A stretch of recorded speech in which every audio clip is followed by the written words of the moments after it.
Hey, have you ever thought of being your own boss? Most of us have. But in today's episode, we're going to take a deep dive and show you how easy it is to buy your first business.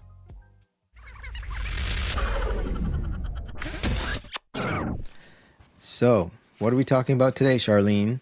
I'm excited. I'm really excited. Today's subject is businesses for sale. Wow.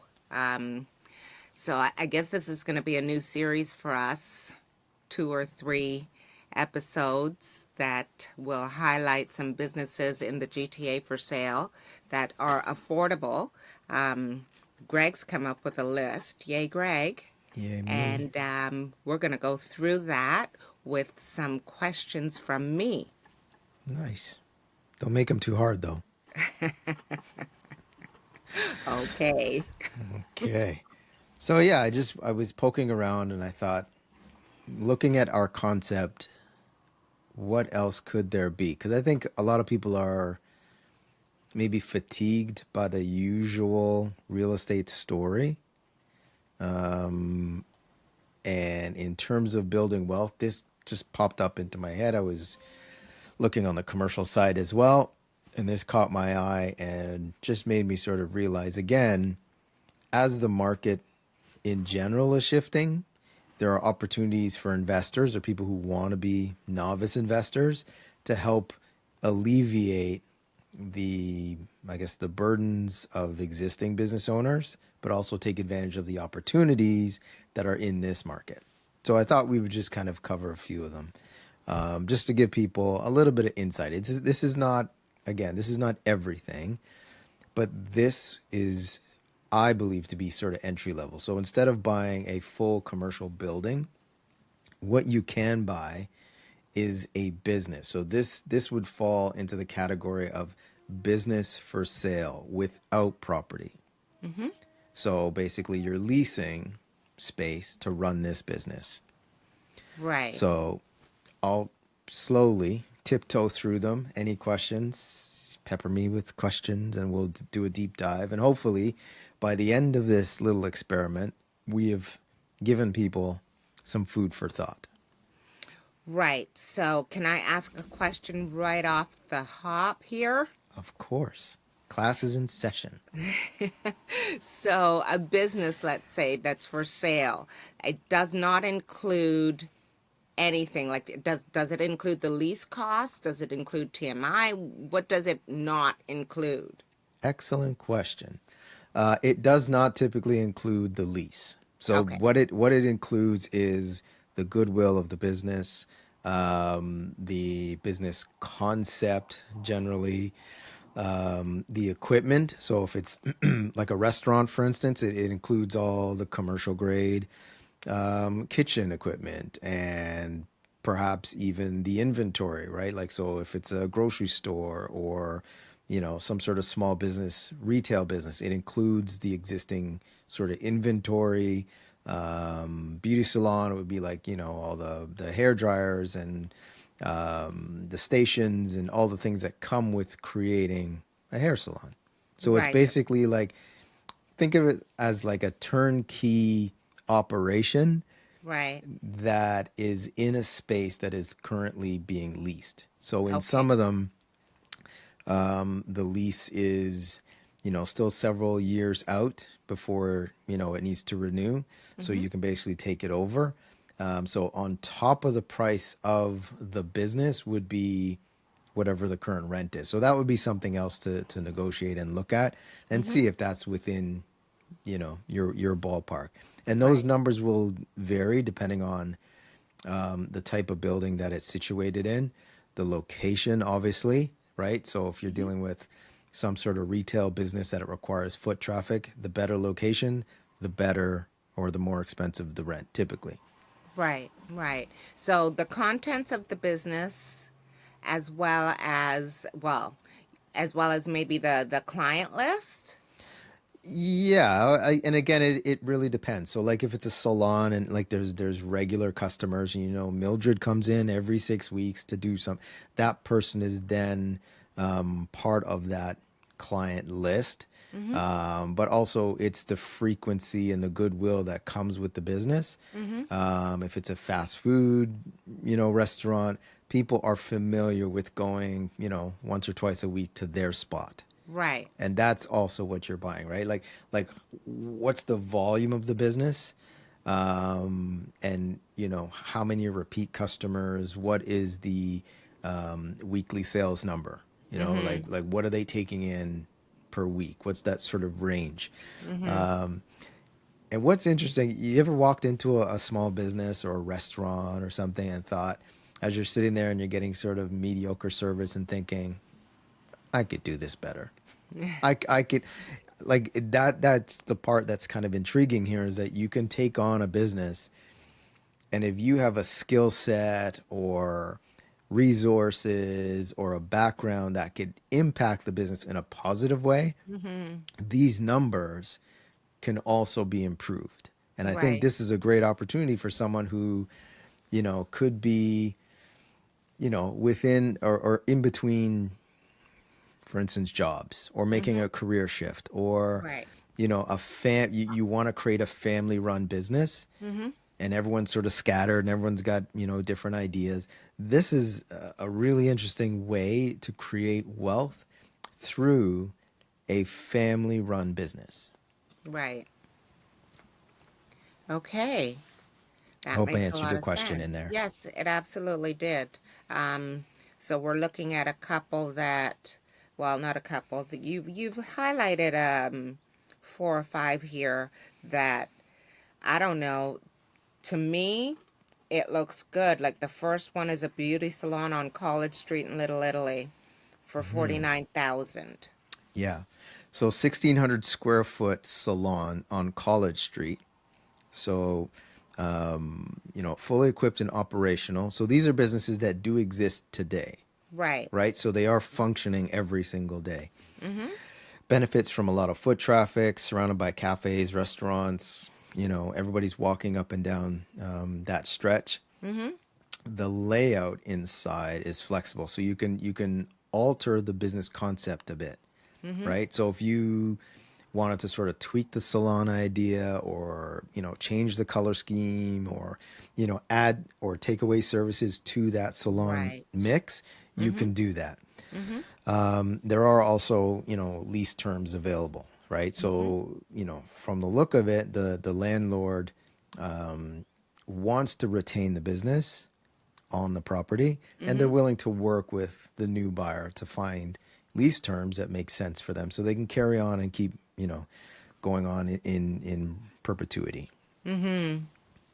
I mean, it sounds like a good idea.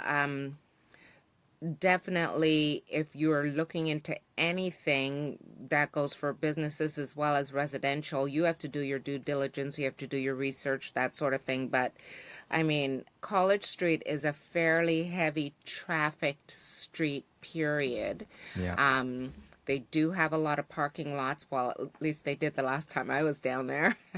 And they do get a lot of foot traffic. So, I mean, you temp your hours for business hours, and I think it's like a no win, no lose, sorry, situation, right? Yeah. So, I don't know. It sounds like a good idea.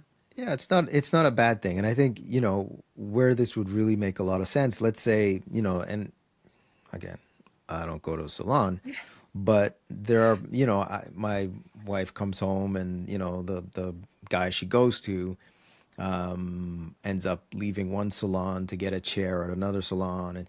And once you get to, a certain point in, I guess, in any industry, you start to look at what would it be like to be an owner. And so Right. for the, $49,000, you get to be the owner, right? Mm-hmm. So then you get to rent out the additional chairs and stations to other Right. hairdressers and Yes. other, estheticians and so on. Yeah. So your exposure may initially be greater, but your control, your ability to generate income and Mm-hmm. revenue and build the business up the way you want, and have, sort of full control of the full scope of things, is within reach for $49,000. And then you've got a obviously cover the rent. So whatever the Right. rent is, if you can build a business around it, you're back making profit, you're controlling the business, you're shaping the direction of that business, and you can build goodwill into the future and take that with you. Right. That's a great idea. Um, yeah, it's stability as well for you, not having to go through and find a chair here in this salon, a chair here in this salon. So that's your stability right there. If you have the 49,000, are these prices negotiable? That's my question. I think they're negotiable to a certain degree, but Right. you also have to understand that these for the most part are going to be numbers that can be supported, Mm-hmm. right? So the valuation on the equipment, the amount of revenue and income that they generate, when they open their books, Mm-hmm. even comparing each business to another similar business that has sold. There will be evidence there that people can fall back on and say, okay, Salon A sold for this, so Salon B should be give or take Right. within a ballpark. Mm-hmm. So, I mean, again, it really comes down to knowing your niche that you're in, and being able to sort of identify when something is over, under, or a great deal. Also, keep in mind that a lot of these businesses, because when you look at them, the numbers aren't terribly high. Mm-hmm. Now, again, you don't get everything. You don't get a building, you don't get the space, but you take over the lease, for instance, and you have a turnkey business. So you can, buy the business on Friday, and by Monday you're up and running, doing exactly what the business was doing before. Right. For 50,000, 100,000. That's in my mind, that is really, really good. Mm-hmm. And so the concept here is that yes, you may not have free cash just sitting in your in your pocket saying I want to buy this for 50,000. But if you're in a situation where, again, going back to the smart money sandwich Right. generation, there is enough equity, and more than enough equity to get you into this business. So whether Mm-hmm. it's a line of credit, a loan from a family member, whatever the case is, this is an easy entry point into building wealth that I think Right. a lot of us, myself included, and I went to school with a degree in entrepreneurship. Even for me, I was like, oh yeah, these ideas exist. So instead of Mm-hmm. people looking at creating a business from scratch, Mm-hmm. going through all the pain and suffering with the idea of, oh, if I can make this work, I'll be a multimillionaire. Mm-hmm. You could start at very low level and build something that will provide you an income that will probably easily surpass your day job Right. if you do it right, and then some, and then you find a way to build the systems so you can also remove some of your time and energy from those businesses, so those businesses run on their own, Mm-hmm. right? With management, supervision, systems, you name it. Mm-hmm. I mean, I've got a few things running around my head as you were speaking earlier. Well, last weekend I entertained a couple from South Carolina, Hmm. and they came specifically because they want to move here. They want, Don't they're blame them. retired. They're retired. They want to rent because they can't buy. Yep. So I took them around to some places. Also, they are retired in South Carolina. I think they were ex-military. Um, they have a cafe that they purchased, manage. It's theirs in South Carolina. Got it. What they're thinking of doing is moving here and opening up a cafe. And these ideas that you have brought to me are this is something that they would be interested in. Like, not the beauty salon, but let's just say it was a cafe on College Street. Yeah. Would be perfect for them. And they don't want to, they've experienced Toronto traffic. They don't want to be too far away from their business, but they could also rent in that neighborhood to bring them closer to, you know, opening up their cafe. These are brilliant ideas. I'm going to have to call them back. You call them. But again, I don't want to get off topic, but I'll Right. go through the list, but Yes. this is a small subset of what's out there. Yeah. So with these, there are two-story rentals as well. So if you take your typical retail kind of idea on sort of the main street, high street, where you've got, retail, restaurant, shop, whatever on the main floor, basement for storage, and a second floor apartment upstairs is perfect for someone Yeah. that wants to do that. It becomes a live-work situation. Exactly. So it ticks all the boxes, for something like that. Right. But before we go too far down the rabbit hole, let me No. put some more ideas out there. Yeah. I like So, this coin op laundromat idea.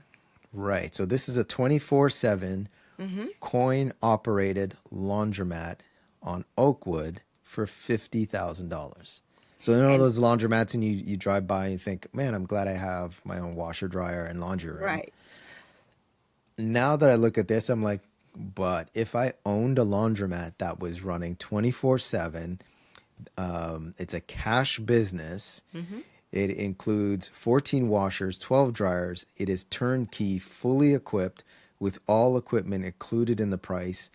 And the lease for the space that the laundromat uses is $2,400 a month.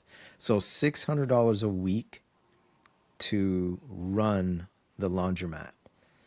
That's basically your break even, and then obviously, to cover the $50,000 and so on.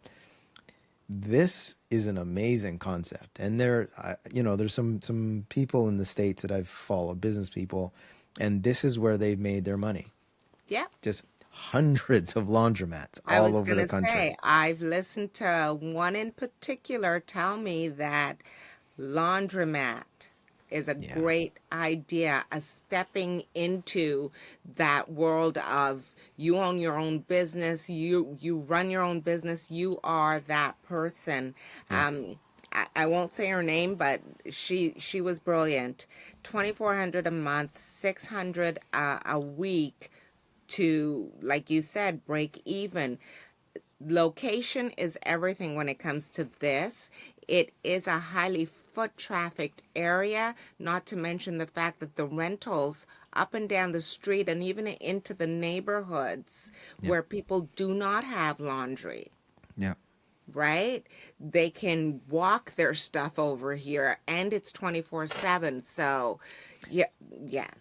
And just think about it as well. Like the concept is it's fully automated. So you don't need staff. You probably have like a maintenance guy in case, Yeah. equipment goes down or needs repair, or, a little bit of property management, just to make sure everything is, working and clean.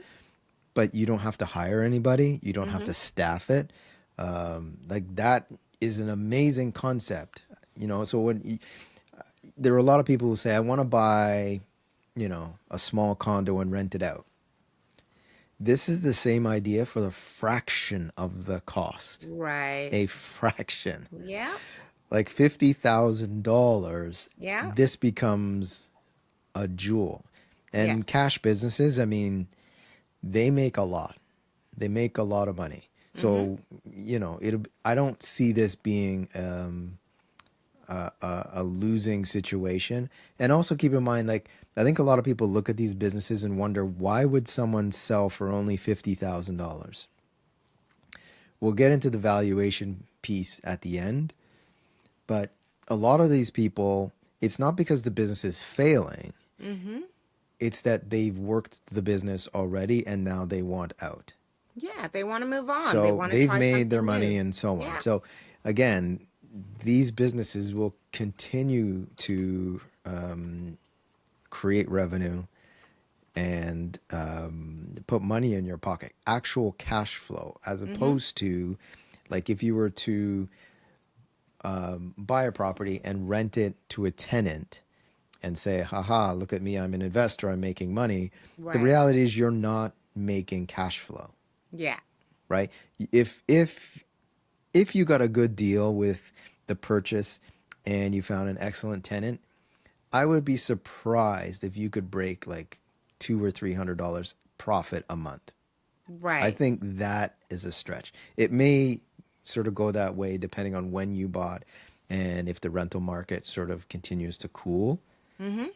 But that pales in comparison to actual cash flow, Mm-hmm. where you can go to the laundromat at the end of the week and empty the machines and see how much cash is coming in week Yeah. by week by week by week by week.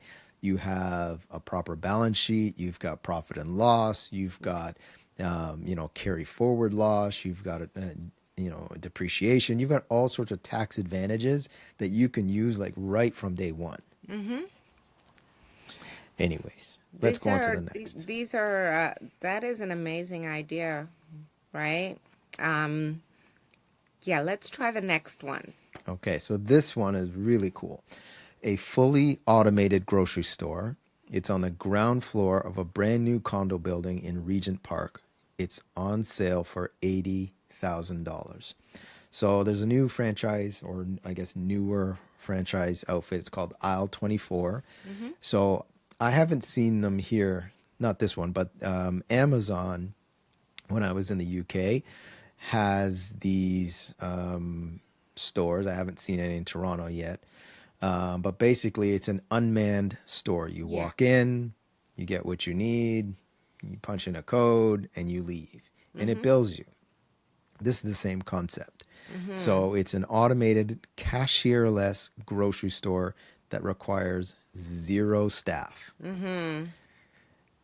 It's open 24 hours. It's at the base of a condominium. Mm-hmm. And all of their locations are similar to that. So it's catering to a very local niche market. Right. Shoppers use an app to scan, purchase the items at the 24-hour market. And this $80,000 price, it includes $25,000 of inventory So essentially, you're paying what, $55,000 for this for the um, for the concept. French. And Yeah. yep, so you get all the technical pieces, obviously the scans at the door and the security bit. Mm-hmm. You get the inventory, and it's part of a franchise network. So there is a system that you're buying. So Mm-hmm. you're not running blind, Mm-hmm. right? So it gives you everything you need to be up and running. Mm-hmm. So again, go back to what we just spoke about with the previous idea. Here's one that's very lean in terms of, your involvement and you having to go out and, be Mr.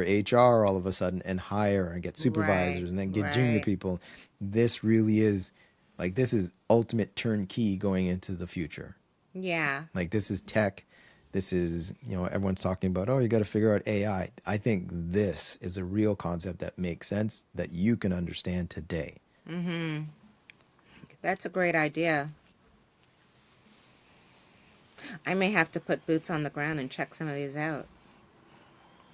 I think you should. Right. You got Uh, 80,000. yeah, sure.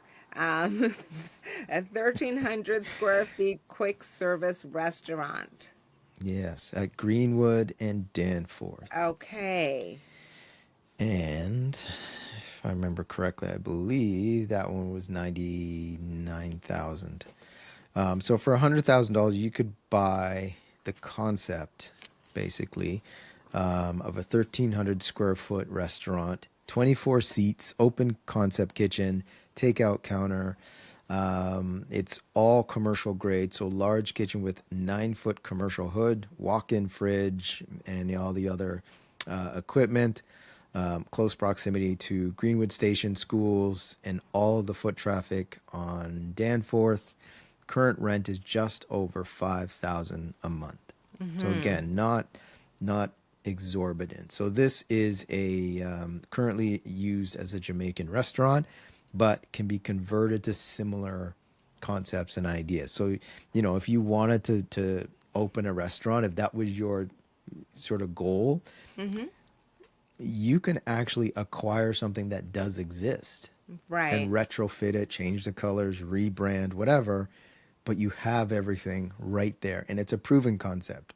Mm-hmm. So they've got, you know, all of the financials, and they can tell you everything about the demographics and, you know, who comes to the restaurant, current customers, and all that sort of stuff. So you can Right. build your business off of a proven model. Right. Right. I mean, again, it's a great idea. The rent is just over 5,000 a month. You'd have to find out what that includes and doesn't include, but um, a great idea. Yeah. And you also have to remember 5,000, obviously it's higher than, you know, the previous idea we looked at, but Right. this is Danforth. So Oh when yeah. you get to prime real estate, Yes. like the prices go up. And even, you know, here in the beach, I've seen some places go under because the rents are like $10,000 a month. Mm-hmm. And different pockets, they will have different rents depending on the location. So Right. again, the 5,000 is going to be validated up and down Danforth Avenue, right? Yeah. So you can easily look at, okay, you know, storefront A, B, C, D, all the way along. What are they generally paying for convenience stores or restaurants or hair salons or, Yeah. you know, small retail outlets? You'll get a sense of whether this is right or wrong, Right. and what's included, right? And even you're also talking 1,300 square feet, which is a Mm-hmm. pretty big footprint right on Danforth. Right. And it has seats, so it does have seating, so that's Yeah. huge in a quick service restaurant. And two parking spots in the back.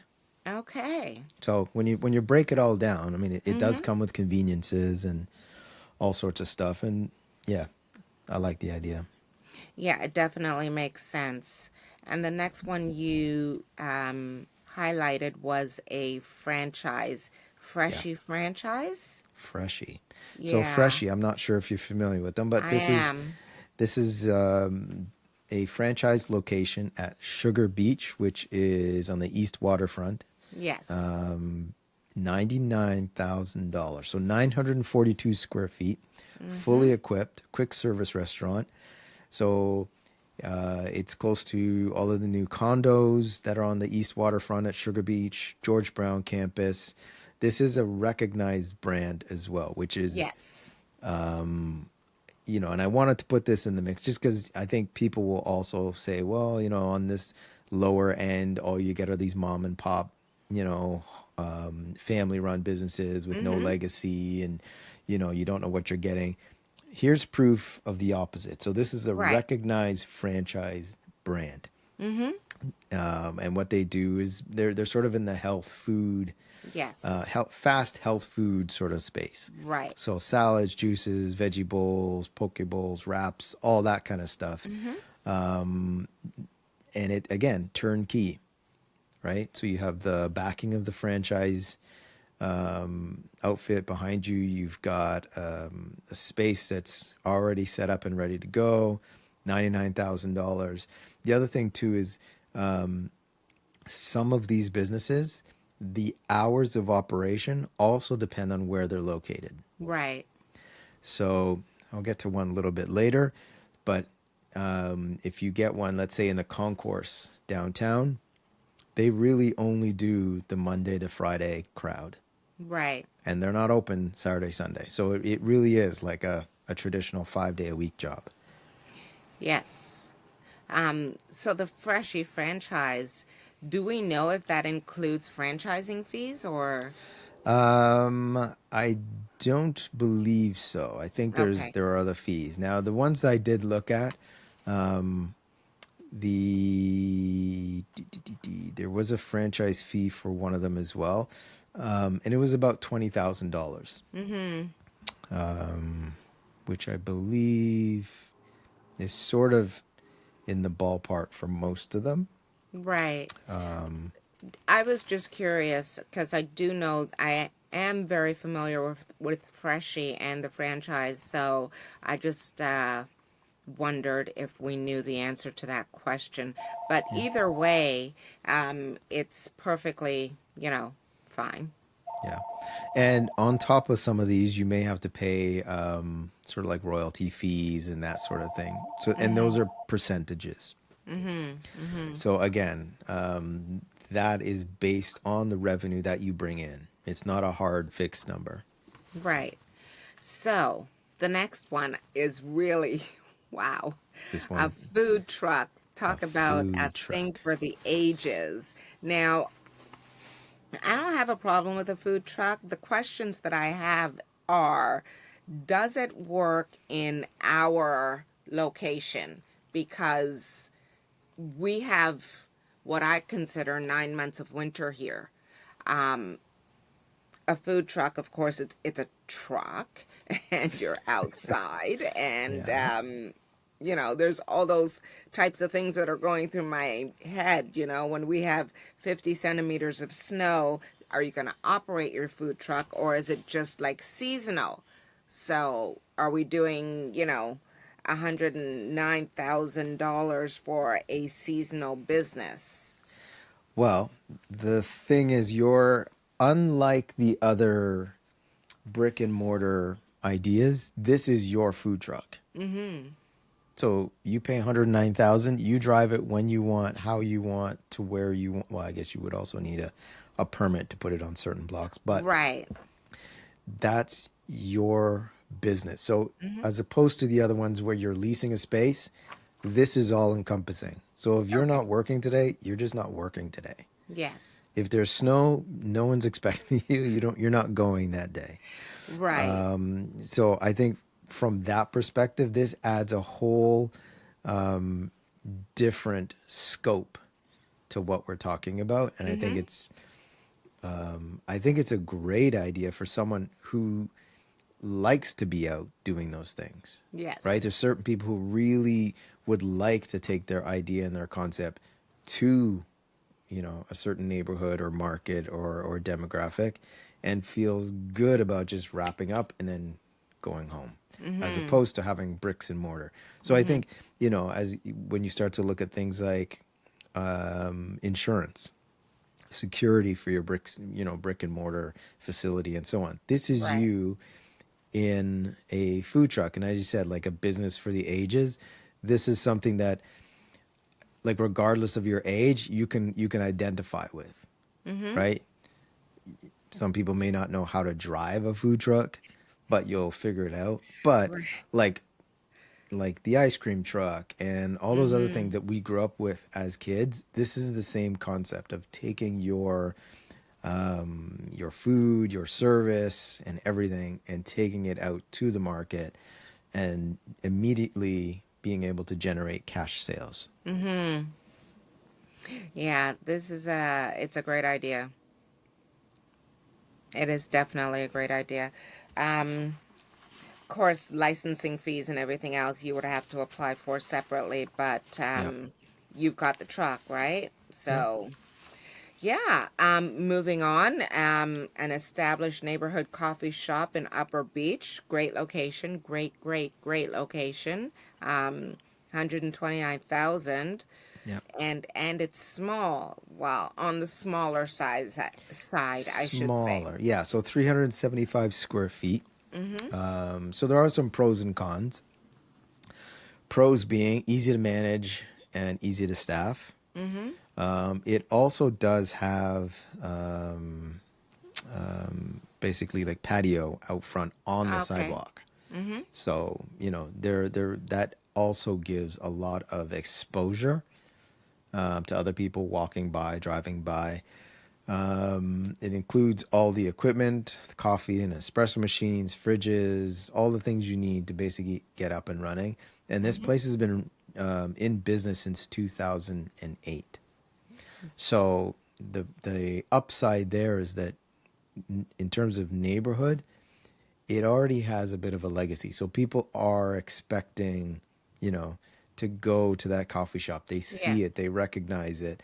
So, going back to what I said kind of from the beginning was you're also purchasing the goodwill of the previous business. Mm-hmm. So again, this is a little bit pricier, but it's been established and you have regulars. I don't Right. drink coffee, but from what I hear, coffee drinkers, when they find their spot, that's their spot, Right. right? And they go, they meet, they connect with, their friends and whoever in the neighborhood, and Yeah. that's their spot. And it's a good location. It's a really good It's a location. very busy location. Yeah. Yeah. Right. I do like that idea. Moving on. I said that already. 30 Yeah. seat restaurant at Bloor and Dovercourt for Yep. 139,000. Correct. So just over 1,000 square feet, all commercial grade equipment again. 3 years remaining on the current lease with an option to renew for another 5. So this Bloor and Dovercourt is close to all of the sort of Bloor West, I guess more central Bloor West hipster action.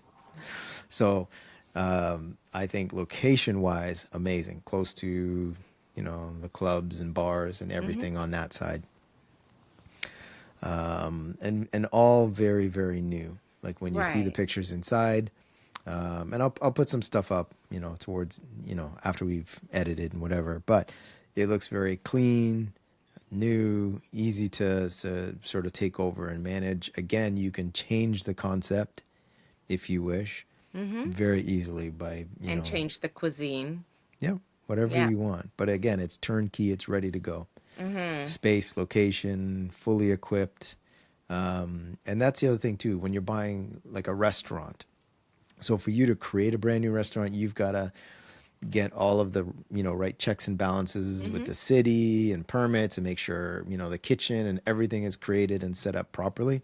Right. These situations, that it's already been done. You're assuming a lot less of the risk and the Right. downtime, right? So the Yes. first guy takes the hit with all the downtime, Mm-hmm. back and forth with permits and the city and Yeah. retrofitting, and you just come in, change the paint, some lights, new sign, and off you go. Right. It's a great idea. All the commercial grade equipment is included as well, and you're off to the races. Just over 1,000 square feet. That's great. Yep. All right. The Subway sandwich. I like this idea. It's Yes. already established. It's a franchise. It's inside George Brown for 139,000, and the rent is only 2,400 a month. Yeah. So this Subway franchise is inside of a George Brown campus, the one at Casa Loma. Mm-hmm. So what's interesting here is that you already have a funnel of customers. So the college is bringing you your clients and Yeah. customers. So this is super small, 307 square feet. So basically what it is, it's the kitchen and the prep area Yeah. and the counter. Takeout You're counter. not Yeah. responsible for everything else. So there is no Right. major store. Mm-hmm. The the kids at the college come up, they order, you prep, you give them their meal, and off they go. Right. Very easy. Weekly sales in this one are anywhere from $6,500 to $7,500 A per week. week, A with week. monthly rent of $2,400. So you're looking at, let's just say $7,000 a week, My. $28,000. $28,000 perhaps to $30,000 on the high end, with rent of $2,400. Mm, that's mind blowing. And we don't know again whether that includes franchising fees or not. I believe there are some fees and so on that are attached, but again, not nearly enough to make a dent, and like you're talking the difference between anywhere from 26 to $30,000 a month, less $2,400 for rent, plus some other fees and cost of goods sold, right? Mm-hmm. Like the cost of the breads and the meats and all the Yeah. vegetables, and like it can't be that much. Right. Like, and like it couldn't be any easier. It's really just the hours of operation of the college, Yeah. right? No students, you go home. Yeah. When there's students, they eat, you make money. Right. It's very simple. These are some brilliant ideas, Greg Parker. I like that Well, you brought this to us. Another two, again, or three episodes in our series of Let's Talk Buying Businesses to create wealth within your family, right? yep. Because that's what it's boiling down to. Do you have anything you want to add?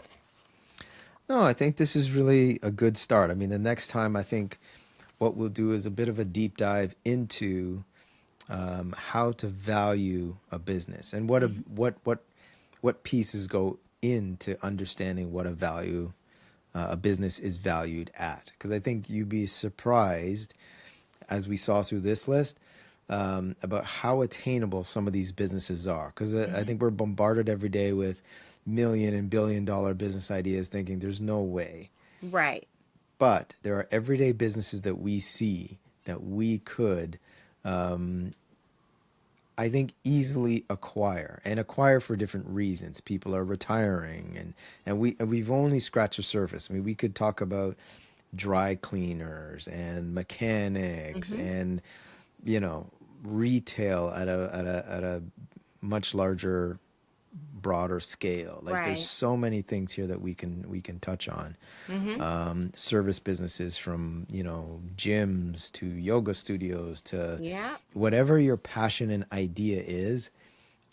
There's something here, and I think like this is a great segue into a few more episodes of doing a deep dive, and explaining and illustrating to people how easy it is to get into entrepreneurship and business ownership and building wealth for you, for your family, for your Mm-hmm. your little tribe of whoever, and co-investors, if you want to do it that way. Yeah. This is an opportunity. Mm-hmm. It absolutely is. You've opened my eyes, Greg Parker. So thanks for bringing this to me. And yeah, I'm looking forward to our next chat around these. And maybe I will do a deep dive as well. There you go. Do you know how to Yeah. cook? No. No. Okay, we'll have to find a simple solution Let's for you. yeah, let's try to find things that don't take a lot of skill. Yeah, that's it. Hey, I gave you a Right? 24/7 coin operated Yeah, laundromat. that is a great idea. Don't tell me you No don't do skill. laundry. Oh gosh. Yeah, I do too much laundry. There you go. Yeah, great idea. Absolutely great. Okay. That is it. Next time, Greg. Next time. Thank you for watching. Yay. Thanks for watching, and as always, if you have any questions on how to start a business or buy a small business, make sure to like, subscribe, and reach out. Hit us up directly, and we'd love to chat in more detail. Until next time, see you soon.